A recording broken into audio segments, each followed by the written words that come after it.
8월 19일자 토요일 예레미야 22장 20절로 30절 말씀. 너는 레바논에 올라 외치며 바산에서 내 소리를 높이며 아바림에서 외치라. 이는 너를 사랑하는 자가 다 멸망하였음이라. 내가 평안할 때에 내가 네게 말하였으나 내 말이 나는 듣지 아니하리라 하였나니 내가 어려서부터 내 목소리를 청종하지 아니함이 내 습관이라.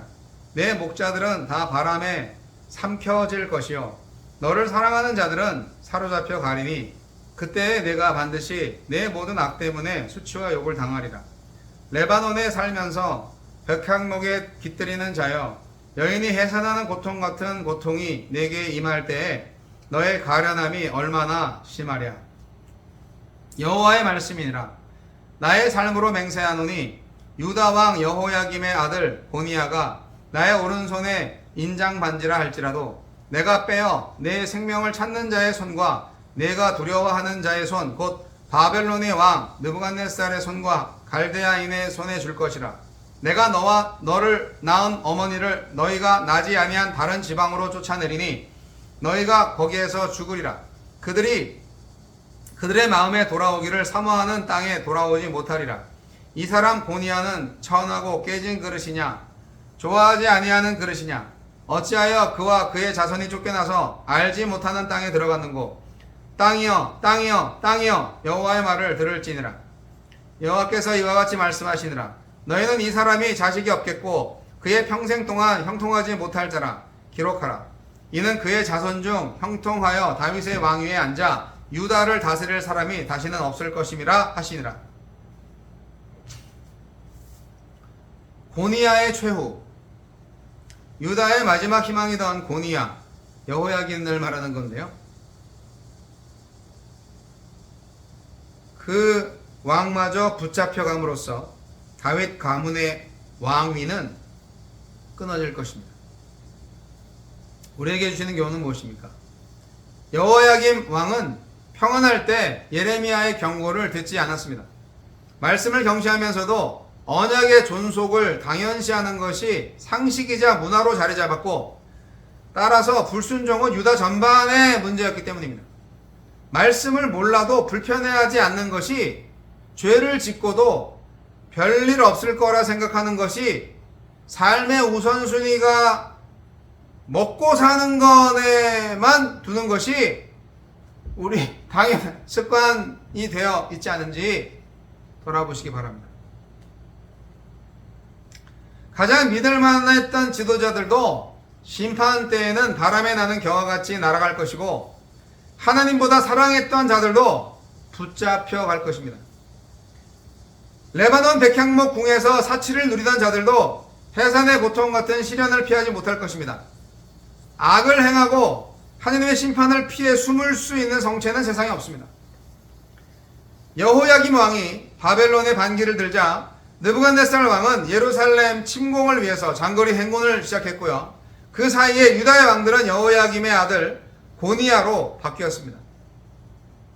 즉위하자마자 바벨론의 공격을 맞닥뜨린 고니야의 유일한 살 길은 예레미야의 충고를 거절한 아버지와 달리 이제라도 하나님께로 돌이키는 것뿐이었습니다. 그런데 그는 아버지의 모든 행위를 따라서 여호와 보시기에 악을 행하였습니다. 결국 고니야는 바벨론의 포로로 잡혀가 오래도록 유배 생활을 하게 될 것입니다. 하느님의 손에서 빼내어서 바벨론의 손에 넘겨진 인장 반지는 다시 돌아오지 못할 것이고, 다윗 왕조도 재건되지 못할 것입니다. 고니야는 모친과 함께 포로로 잡혀가서 돌아오지 못할 것이고, 그에게 아들이 있지만 왕위를 계승하지 못하므로 결국 자식 없는 왕 같을 것입니다.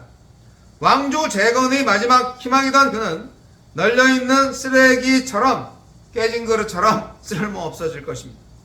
하지만 하나님은 다윗의 핏줄을 멸절하지 않으시고 장차 다윗의 후손인 그리스도께서 왕으로 즉위할 길을 열어놓으셨습니다. 고니야, 여호야김을 말하는 것이죠. 레바논에 가서 외치라고 하나님이 예레미야한테 말을 했는데 레바논에 왜 가지?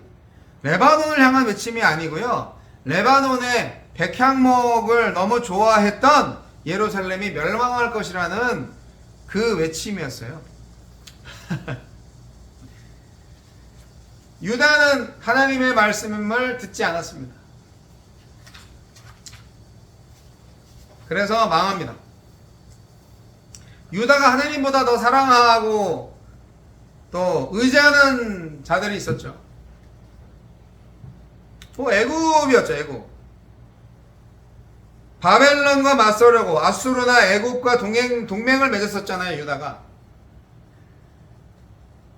이제 남은 의지할 존재가 없어졌어요.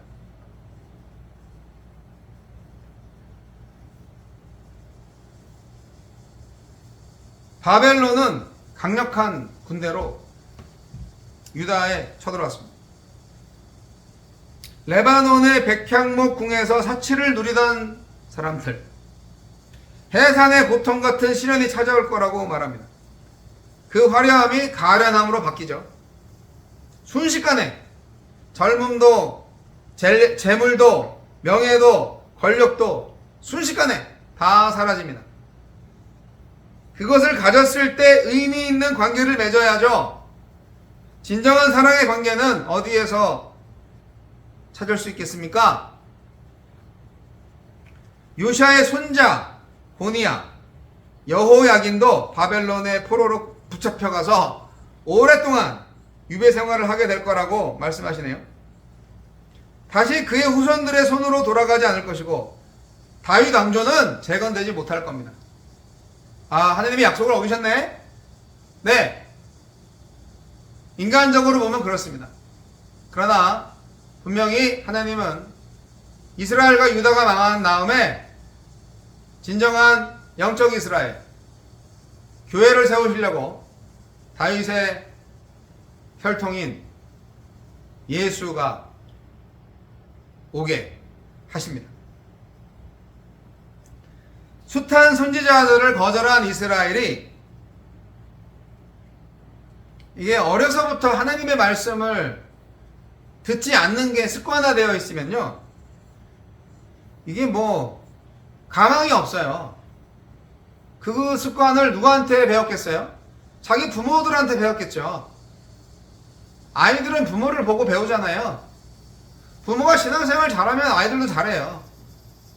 부모가 부부생활 잘하면 아이들도 행복한 가정과 정상적인 건전한 아빠, 엄마 상을 가지게 돼요.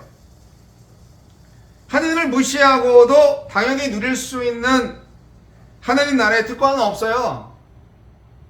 말씀을 경시하고 언약의 존속을 당연시한다? 말씀을 제대로 알지 못하면서 우리는 하나님의 언약대로 살 거야. 하나님은 우리를 영원히 기억하고 구원해 주실 거야. 하지만 하나님의 말씀은 안 들어. 이게 말이 되냐고요? 유다가 그랬어요. 그리고요, 알면 뭐해? 요즘 좋은 설교 너무 많이 들으셔가지고 정말 머리가 커진 성도님들 많죠?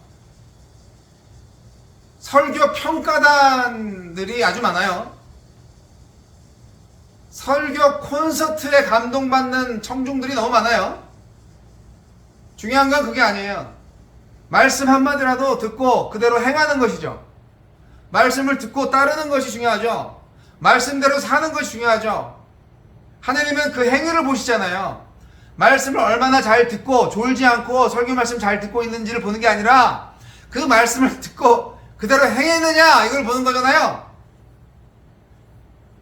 불순종이 습관적으로 되어 있는 인생, 멸망의 인생입니다.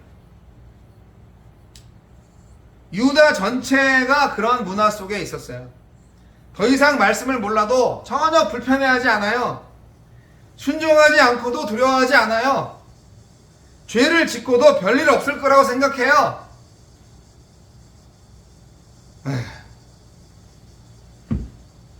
저와 여러분의 자녀들은 어떤 습관을 갖고 있습니까? 거짓말을 좀 해도 괜찮아 라고 생각하는 그런 자녀들입니까 혹시? 그러면 이 집이 끝난 거죠. 왜 그렇게 됐냐고요? 부모인 본인 자신이 그렇게 살았으니까요.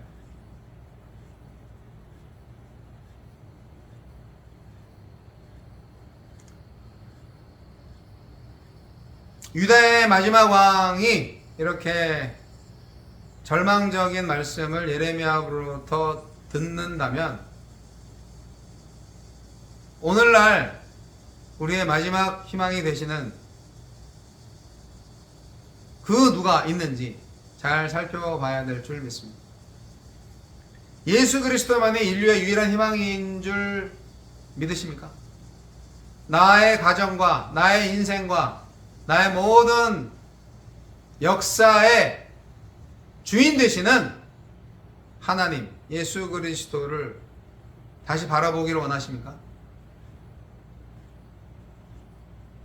다시 돌아오시기 바랍니다. 말씀으로 돌아오시고 하나님을 예배하는 자리로 돌아오세요. 그러면 살 수 있습니다.